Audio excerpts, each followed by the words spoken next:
কখনো কখনো আমাদের মনে হয় আমাদের এসআইপি বা ইনভেস্টমেন্টগুলো খুব ধীরে ধীরে বাড়ছে। আমি প্রতি মাসে ডিসিপ্লিন মেনে টাকা রাখছি, কিন্তু যখন পোর্টফোলিও খুলে দেখি তখন ফলাফলটা ততটা এক্সাইটিং লাগে না।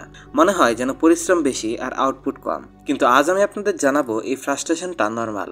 এটা আসলে কম্পাউন্ডিং এর প্রথম পর্যায়, যাকে আমরা অ্যাফোর্ড স্টেজ বলি। আর আপনি যদি এই পর্যায়টা বুঝে ওঠেন এবং এতে টিকে থাকতে পারেন, তবে ওয়েলথ বিল্ডিং এর পুরো যাত্রাটা মসৃণ হয়ে যাবে। অ্যাফোর্ড স্টেজ কি?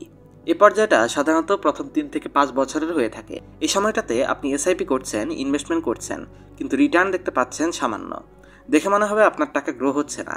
আসলে এটাই সেই পর্যায় যা সবচেয়ে বেশি মিসলিডিং, কারণ এখানে আপনার টাকা এখনও নিজে থেকে টাকা বানানো শুরু করেনি।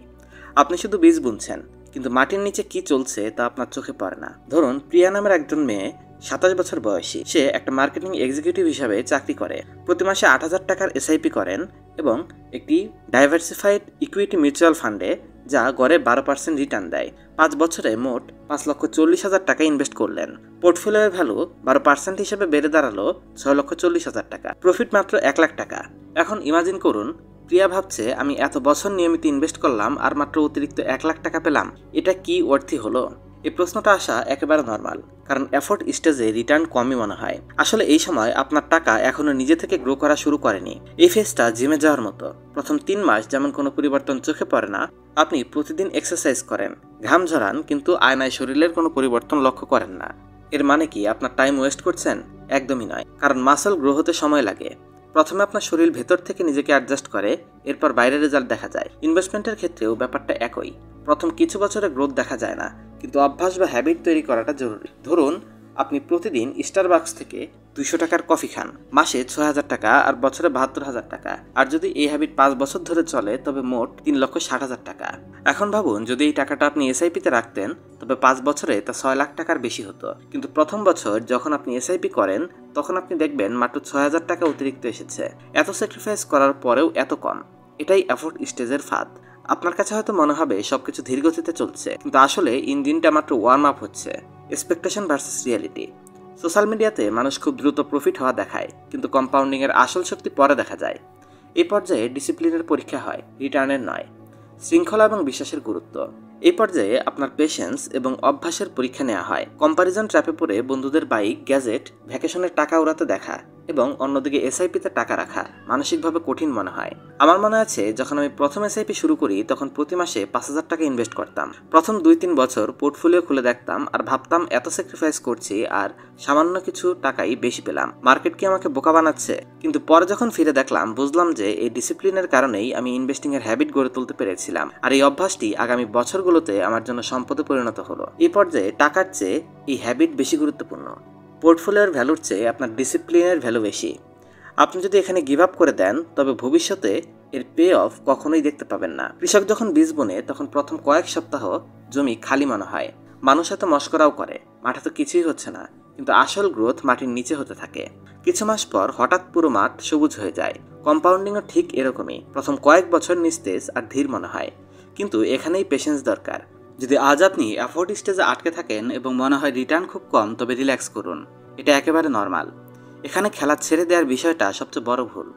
এই পর্যায়টা আপনাকে ডিসিপ্লিন শেখাচ্ছে, পেশেন্স শেখাচ্ছে এবং ফাইন্যান্সিয়াল হ্যাবিট তৈরি করতে সাহায্য করছে। আর আমার বিশ্বাস, এই হ্যাবিটই ভবিষ্যতে আপনার ওয়েলথ এক্সপ্লোর করবে। কম্পাউন্ডিং এর প্রথম পর্যায় ধীর আর বিরক্তিকর লাগে, কিন্তু এটাই আসল ফাউন্ডেশন বা ভিত্তি। জিম, কফি বা ফার্মিং, প্রতিটি উদাহরণ আমাদের শেখায় যে শুরুতে ফলাফল কম দেখা যায়, কিন্তু হ্যাবিট এবং কনসিস্টেন্সি ভবিষ্যতে জাদু দেখায়। Stage 2, patience pay off stage. আপনি যদি ইনভেস্ট করে থাকেন এবং ভাবেন যে গ্রোথ হচ্ছে না, তবে চিন্তা করবেন না। আপনি কেবল ওয়ার্ম আপ স্টেজ শেষ করেছেন। আসল খেলা এখন শুরু হবে। এফোর্ট স্টেজ সার্ভাইভ করার পরেই আসে কম্পাউন্ডিং এর দ্বিতীয় পর্যায়, পেশেন্স পে অফ স্টেজ। এই পর্যায়ে সাধারণত 6 থেকে 15 বছর বা আরও বেশি সময় ধরে চলে। আপনি যদি প্রথম 5 বছরের ইনভেস্টিং হ্যাবিট না ছাড়েন, তাহলে অভিনন্দন। আপনি এখন সেই পর্যায়ে আছেন যেখানে কম্পাউন্ডিং এর আসল রং দেখাতে শুরু করে। কেন একে পেশেন্স পে অফ স্টেজ বলে? কারণ এই পর্যায়ে ম্যাজিক দেখা যেতে শুরু করে। আপনার এসআইপি শুধু ওয়েলথ তৈরি করছে না, বরং আপনার পুরনো রিটার্নগুলো নিজে নিজে গ্রো হতে শুরু করে।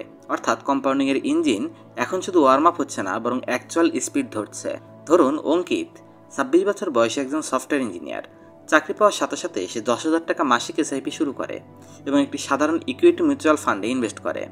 শুরুর কিছু বছর কঠিন ছিল, তার বন্ধুরা নতুন বাইক কিনছিল, গ্যাজেট কিনছিল, উইকেন্ডে পার্টি করছিল, আর অঙ্কিত নীরবে প্রতি মাসে তার এসআইপি থেকে টাকা কেটে নিত। প্রথম 5 বছরে অঙ্কিতের ইনভেস্টমেন্ট দাঁড়ালো 6 লাখ টাকা, আর পোর্টফোলিও ভ্যালু 8,20,000 টাকা। প্রফিট মাত্র 2,20,000 টাকা, যা খুব বেশি এক্সাইটিং ছিল না, কিন্তু অঙ্কিত থামার কথা ভাবেনি। 10 বছর পর মোট ইনভেস্টমেন্ট 12 লাখ টাকা, পোর্টফোলিওর ভ্যালু 21 লাখ টাকা, প্রফিট 9 লাখ টাকা। 15 বছর পর মোট ইনভেস্টমেন্ট 18 লাখ টাকা, পোর্টফোলিওর ভ্যালু 39 লাখ টাকা, প্রফিট 21 লাখ টাকা। এখন কিন্তু গেম চেঞ্জ হয়ে গেল। কম্পাউন্ডিং এর ইঞ্জিন এখন ফুল স্পিড ধরছে। এই পর্যায়টা কেরিয়ার গ্রোথের মতো। শুরুতে স্যালারি কম থাকে, 5-10% ইনক্রিমেন্ট হলেও মনে হয় খুব বেশি তফাৎ হচ্ছে না, কিন্তু 10 বছর পর যখন আপনার স্যালারি হাই হয়ে যায়, তখন সেই 10% ইনক্রিমেন্টই লাখে চলে যায়। অর্থাৎ গ্রোথ হঠাৎ করে অনেক বড় লাগে। ওয়েলথ ক্রিয়েশনও একই রকম। আগে কিছু বছর ছোট প্রফিট ছিল, এখন সেই ছোট ছোট গেইনগুলো এত বড় হয়েছে যে একটি নোটিসেবল ইম্প্যাক্ট দেখা যাচ্ছে। এই পর্যায়ে আসে প্রথমবারের মতো আপনার মনে হবে হ্যাঁ, সিস্টেমটা কাজ করছে, সিস্টেমের উপর আপনার বিশ্বাস বাড়বে। এখন আপনার মনে হচ্ছে এসআইপি শুধু টাকা কেটে নেওয়ার কাজ করছে না, বরং আপনার ফিউচার তৈরি করছে। আপনি কি কখনো চাইনিজ ব্যাম্বো গাছের গ্রোথ দেখেছেন? প্রথম 5 বছর পর্যন্ত মাটির নিচে শুধু তার রুটস গ্রো হতে থাকে, বাইরে থেকে মনে হয় কিছুই হচ্ছে না, কিন্তু 6ষ্ঠ বছর থেকেই হঠাৎ করে এটি দ্রুত গতিতে উপরে বাড়তে থাকে এবং কয়েক সপ্তাহের মধ্যে 60-70 ফুট লম্বা হয়ে যায়। পেশেন্স পে অফ স্টেজও ঠিক এরকমই। আগে ইলিজিবল কাজ হয়েছে, এখন ভিজিবল রেজাল্ট দেখা শুরু করেছে। আমি যখন আমার ইনভেস্টমেন্টের 8ম ইয়ার শেষ করলাম, তখন প্রথমবারের মতো রিয়ালাইজ করলাম কম্পাউন্ডিং কি জিনিস। প্রথম 5 বছরের গেইন ছিল ছোট, কিন্তু 8 বছর পূর্ণ হতেই আমার পোর্টফোলিও ডাবল ডিজিটে লাক্সে পৌঁছাতে লাগলো। আমার মনে হলো যদি আমি মাঝখানে গিভ আপ করে দিতাম, তবে এই গ্রোথ কখনোই দেখতে পেতাম না। মাঝপথে থামা কখনোই উচিত নয়। 6ষ্ঠ থেকে 15তম বছর পর্যন্ত ক্রিটিক্যাল স্পিড থাকে। এই সময় সিস্টেম নিজে থেকে স্পিড ধরতে শুরু করে।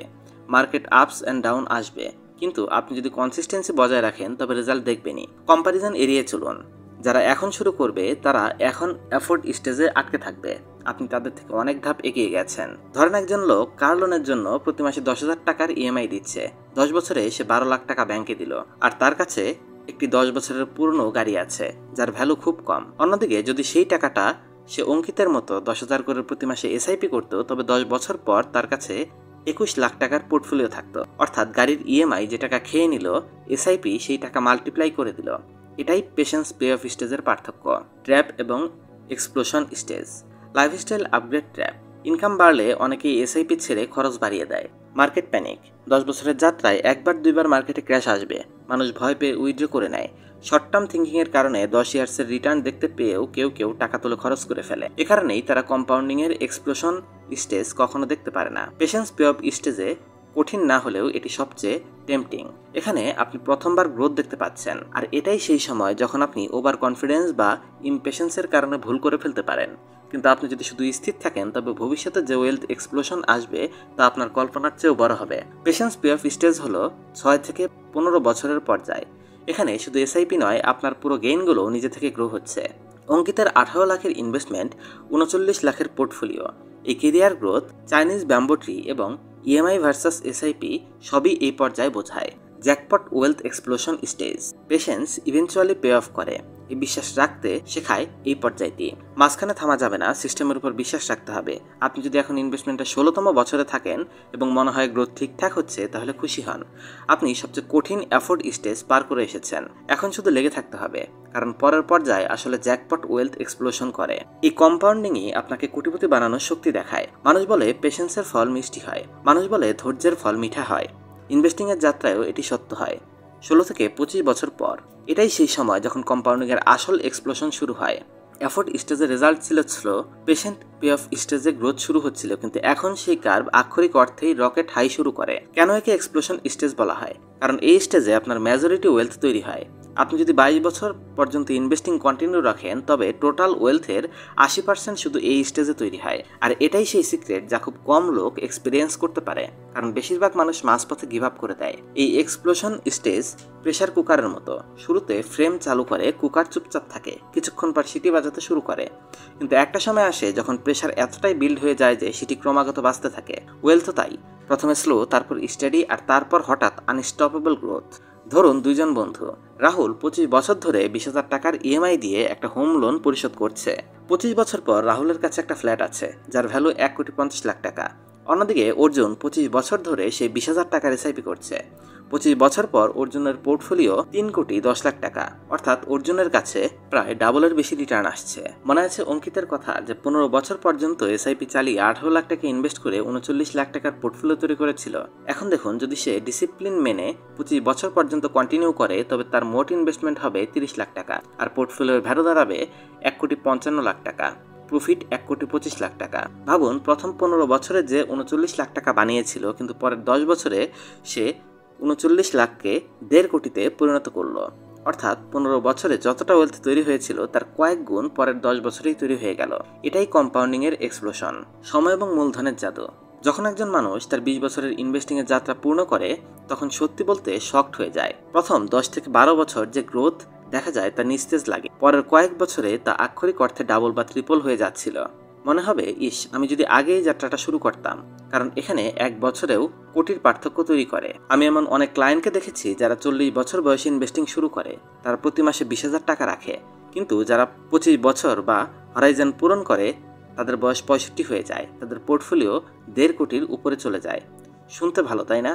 কিন্তু ভাবুন, যদি তারা 25 বছর বয়সে সেম এসআইপি শুরু করতো তাহলে 50 বছর বয়সে তাদের কাছে অলরেডি 1,55,00,000 থাকতো, আর 65 বছর পর্যন্ত কন্টিনিউ করতে পারলে পোর্টফোলিও 6 কোটি পার করে দিত। এটাই হলো সময়ের জাদু। যত দ্রুত শুরু করবেন তত বড় এক্সপ্লোশন হবে। এখানে অ্যামাউন্টের চেয়ে বেশি ইম্পর্টেন্ট হলো আপনি কত বছর হোল্ড করছেন। মেজরিটি ওয়েলথ পরে তৈরি হয়। প্রথম 15 বছর ছিল শুধুই প্রস্তুতি, আসল ওয়েলথ তৈরি হয় এরপরে। আপনি যদি 15 বছর পর টাকা তুলে নেন তবে আপনি আসল জ্যাকপট মিস করলেন। ভাবুন একটি আম গাছের কথা। প্রথম 5 বছর এটি শুধু বড় হয়, কোনো ফল দেয় না, তারপর ধীরে ধীরে ফল ধরতে শুরু করে। কিন্তু 15-20 বছর পর সেই গাছ প্রতি বছর শত শত কেজি আম দিতে শুরু করে। কম্পাউন্ডিংও একই রকম। প্রথমে অপেক্ষা করতে হয়, তারপর অল্প গেইন আসে, আর তারপর life time supply of wealth পেতে শুরু করেন। 20 বছর হোল্ড করার পরেও অনেকে ভাবে এখন যথেষ্ট হয়েছে, টাকা তুলে নেই। রেজাল্ট হিসেবে তারা পরের 10 বছরের এক্সপ্লোশন মিস করে। ট্র্যাপস এবং কম্পাউন্ডিং এর 8টি আসল শক্তি। Over confident. যখন পোর্টফোলিও কোটিতে চলে যায় তখন কিছু লোক অতিরিক্ত রিস্ক নেয় এবং বেট করতে শুরু করে। Lifestyle inflation. বড় পোর্টফোলিও দেখে খরচও বাড়িয়ে দেয়। যখন আপনি এক্সপ্লোশন স্টেজে পৌঁছে যান তখন রিয়ালাইজ করেন যে ধৈর্য এবং ধারাবাহিকতাই আসল অস্ত্র। এখানে পৌঁছানোর জন্য আপনি স্যাক্রিফাইস করেছেন, প্রলোভনকে প্রতিহত করেছেন এবং ডিসিপ্লিন মেনে চলেছেন। এখন অবশেষে রিওয়ার্ড পাচ্ছেন। আমরা কম্পাউন্ডিং এর 3টি পর্যায়ে দেখলাম: এফোর্ট, পেশেন্স, পে অফ এবং ওয়েলথ এক্সপ্লোশন। কিন্তু একটি প্রশ্ন প্রায়ই আসে, কম্পাউন্ডিং এর আসল ম্যাজিক কিসের উপর ভিত্তি করে চলে? অর্থাৎ সেই ফ্যাক্টরগুলো কি যা আপনার ওয়েলথকে সঠিক পথে চালিত করে, 10-20 বছর পর আপনাকে ম্যাসিভ রেজাল্ট এনে দেয়? এই অংশে আমি আপনার সাথে কম্পাউন্ডিং এর 8টি আসল শক্তি ভাগ করে নেব। আপনি যদি এই 8টি বিষয় বোঝেন এবং আপনার ইনভেস্টিং এ অ্যাপ্লাই করেন তবে বিশ্বাস করুন আপনার ফাইন্যান্সিয়াল জার্নি সুপার চার্জড হয়ে যাবে। নাম্বার 1, ইনিশিয়াল ক্যাপিটাল, প্রাথমিক মূলধন। শুরুতে আপনি যত বেশি টাকা রাখবেন কম্পাউন্ডিং এর ইঞ্জিন তত বড় হবে। আর্লি স্টেজে আসল গ্রোথ রিটার্ন থেকে নয় বরং ইনিশিয়াল ক্যাপিটাল থেকে আসে। উদাহরণস্বরূপ, রোহান 25 বছর বয়সী একজন ইঞ্জিনিয়ার। সে 1 লাখ টাকার একটি মিউচুয়াল ফান্ডে ইনভেস্ট করলো, যা 12% রিটার্ন দেয়। 20 বছর পর সেই 1 লাখ 9,06,000 হয়ে গেল। এখন ভাবুন, যদি সে 2 লাখ ইনভেস্ট করতো তবে ফাইনাল অ্যামাউন্ট হতো ডাবল, 19,32,000। অর্থাৎ শুধু ডাবল ইনভেস্টমেন্ট করে সে ফাইনাল ওয়েলথ প্রায় 10 লাখ অতিরিক্ত পেল। এটাই ইনিশিয়াল ইনভেস্টমেন্টের পাওয়ার। যেমন বাইক স্টার্ট করার জন্য কিক বা সেলফ স্টার্টের প্রয়োজন হয়, তেমনি কম্পাউন্ডিং এর কিক দেওয়ার জন্য ইনিশিয়াল ইনভেস্টমেন্ট জরুরি। Number 2, rate of return. Rate of return শুনতে অবভিয়াস ফ্যাক্টর মনে হলেও এর প্রভাব শকিং করার মতো। প্রিয়া এবং কিরণ দুইজন 20 বছরের জন্য 5 লাখ টাকা ইনভেস্ট করেছিল। প্রিয়া সেফ ডেট ফান্ডে 8% রিটার্ন পেল, আর কারণ ইকুইটি ফান্ডে 12% রিটার্ন পেল। রেজাল্ট: প্রিয়ার 5 লাখ হয়ে দাঁড়ালো 23,04,000। অন্যদিকে কারণের 5 লাখ হয়ে দাঁড়ালো 48,30,000। মাত্র 4%-এর পার্থক্য ওয়েলথকে আক্ষরিক অর্থেই ডাবল করে দিল। তাই সঠিক ইনভেস্টমেন্ট অপশন বেছে নেওয়াটা ক্রিটিক্যাল। এটা ঠিক এমন যে দুইজন লোক ঢাকা থেকে চিটাগাংয়ে ড্রাইভ করছে। একজন 80 কিলোমিটার ঘন্টা বেগে চলছে, অন্যজন 120 কিলোমিটার গতিতে। ডেস্টিনেশনে দুজনেই পৌঁছাবে, কিন্তু একজনের স্পিড তার যাত্রার ডেস্টিনেশনকে ফাস্ট করে দেবে। Number 3, frequency of compounding. Compounding শুধু রেট এবং অ্যামাউন্টের উপর নির্ভর করে না, বরং রিটার্ন কতবার যুক্ত হচ্ছে তার উপর নির্ভর করে। উদাহরণ হিসাবে, অর্জুন 1 লাখ টাকা ইনভেস্ট করলো এবং 10% রিটার্ন পেল। বার্ষিক কম্পাউন্ডিং এর হিসাবে 20 বছর পর 6,73,000। অন্যদিকে মাসিক কম্পাউন্ডিং এর হিসাবে 20 বছর পর 7,33,000। শুধুমাত্র ফ্রিকোয়েন্সি পরিবর্তন করার কারণে 60,000 টাকা অতিরিক্ত লাভ হলো। কম্পাউন্ডিং এর 8টি আসল পাওয়ার। এর চতুর্থটি হলো রেগুলার কন্ট্রিবিউশন, পঞ্চমটি রিইনভেস্টিং, পুনর্বিনিয়োগ করা। ষষ্ঠ, অ্যাভয়েড ইন্টারাপশন, বাধা এড়িয়ে চলা। সপ্তম, ইনফ্লেশন অ্যাডজাস্টেড গ্রোথ, মুদ্রাস্ফীতি সমন্বিত প্রবৃদ্ধি। এবং অষ্টম, ট্যাক্স এবং চার্জেস, কর এবং মাসুল। আপনি যদি এই 8টি বিষয় কন্ট্রোল করতে পারেন তবে বিশ্বাস করুন কম্পাউন্ডিং আপনার জন্য কাজ করা শুরু করবে এবং আপনার ওয়েলথ রকেট হাই চলে যাবে। এখন পর্যন্ত আমরা কম্পাউন্ডিংয়ের 3টি পর্যায়, afford stage, patience, pay off stage এবং ওয়েলথ এক্সপ্লোশন স্টেজ দেখলাম। পাশাপাশি এই 8টি শক্তি বুঝলেন কম্পাউন্ডিংয়ের ফুয়েল করে। কিন্তু সত্যি বলতে কম্পাউন্ডিং শুধু ফাইন্যান্সিয়াল স্ট্র্যাটেজি নয়, এটি একটি লাইফ ফিলোসফি, এমন একটি নীতি যা শুধু আপনার টাকা নয় বরং পুরো আপনার জীবন বদলে দিতে পারে। কম্পাউন্ডিংয়ের আসল রুল, কম্পাউন্ডিংয়ের আসল বেনিফিট এটাই।